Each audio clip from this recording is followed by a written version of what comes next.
எப்படி வைக்கிறதுன்னு பார்ப்போம். நான் 3/4 கிலோ பீஸ் போட்டு வச்சுருக்கேன். பீஸ் போட்டதுக்கப்புறம் 3/4 கிலோ இதுக்கு 75 கிராம் அளவுக்கு புளி எடுத்து கரைச்சி வச்சுருக்கிறேன்.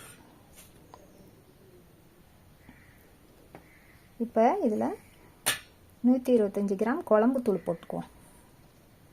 போட்டு நல்லா கலக்கிக்குவோம். இப்போ மிக்ஸி ஜாரில் ஒரு டீஸ்பூன் மிளகு போட்டுக்குவோம். போட்டு உடச்சிக்குவோம்.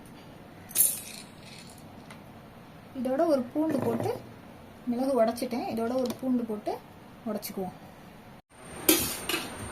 இப்போ 25 மில்லி ஆயில் போட்டுக்குவோம். அதில் சட்டி அடுப்பில் வச்சு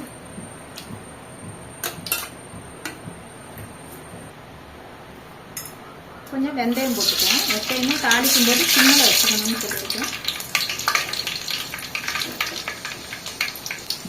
நல்லா பொன்னிறமாக வந்ததுக்கப்புறம் வெங்காயம் ஒரு வெங்காயம் கட் பண்ணி போட்டு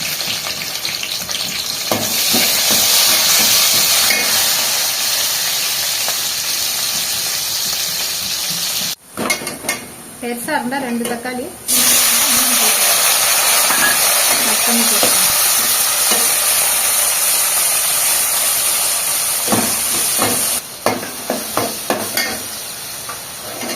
தக்காளி நல்லா வதங்கிட்டு இப்போ கரைச்சி வச்சுக்க கரைசலை இதில் ஊற்றிடுவோம்.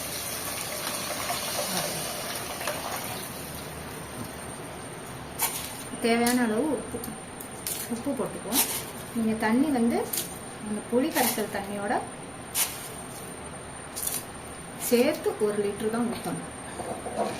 புளி கரைசல் தண்ணி இருக்குல்ல, அந்த தண்ணியோட சேர்த்து 1 லிட்டர் அளவுக்கு. புளி கரைசல் தண்ணி பத்தலைன்னா மறுபடியும் போட்டுக்கலாம், ஊற்றிக்கலாம். அதை சேர்த்து 1 லிட்டர் தான் ஊற்றணும்.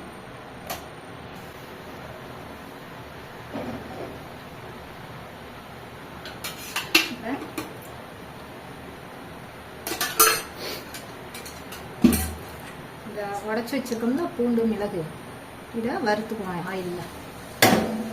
இது எப்படின்னா தக்காளி கூடவே போட்டு வறுக்கணும். நான் மறந்துட்டேன். அதனால் வெங்காயம் தக்காளிலாம் வதக்குறோம்ல, அது கூட போட்டு இதையும் வதக்கிடணும். மறந்துட்டேன், அதனால் தனியாக வதக்கி போடுறேன். நீங்கள் அது கூட சேர்த்து வதக்கிறதுனாலும் வதக்கிக்கலாம், இல்லை தனியாக வதக்கி போடுறதுனாலும் போட்டுக்கலாம். ஆனால் இதில் கொஞ்சம் லைட்டாக ரொம்ப கருகக்கூடாது, ரொம்ப லைட்டாக வதக்கி போட்டால் போதும். பச்சை ஸ்மெல் வராமல் இருக்கு. நல்லா வதங்கிடுச்சு. இப்போ இதில் போட்டுக்கலாம் குழம்புல. எல்லா குழம்புக்கும் இஞ்சி போடக்கூடாது. கறி குழம்பு போடுறோன்ட்டு எல்லா குழம்புக்கும் இஞ்சி போடக்கூடாது. அதே மாதிரி எல்லா குழம்புக்கும் பெருங்காயம் போடக்கூடாது. பூண்டு மிளகு போட்டு வச்சா நல்லா இருக்கும்.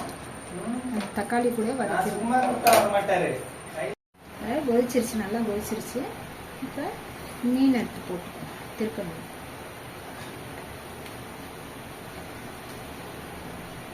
தண்ணி பார்த்துக்கோங்க, எந்த அளவுக்கு ஊற்றணுமோ உங்களுக்கு அந்த அளவுக்கு ஊற்றிக்கோங்க. ஏன்னா திருக்க மீன் குழம்புலாம் திக்காக இருந்தால் தான் நல்லாயிருக்கும்.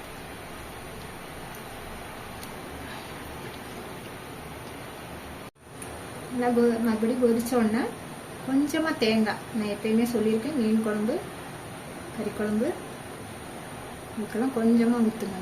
நீங்கள் அரைச்சி உருட்டினீங்கன்னா ஒரு எலுமிச்சம்பழம் அளவுக்கு இருக்கணும். பெரிய எலுமிச்சம்பழம் அளவு அவ்வளோ போட்டால் போதும். திருக்க மீன்லாம் ஒரு மாதிரி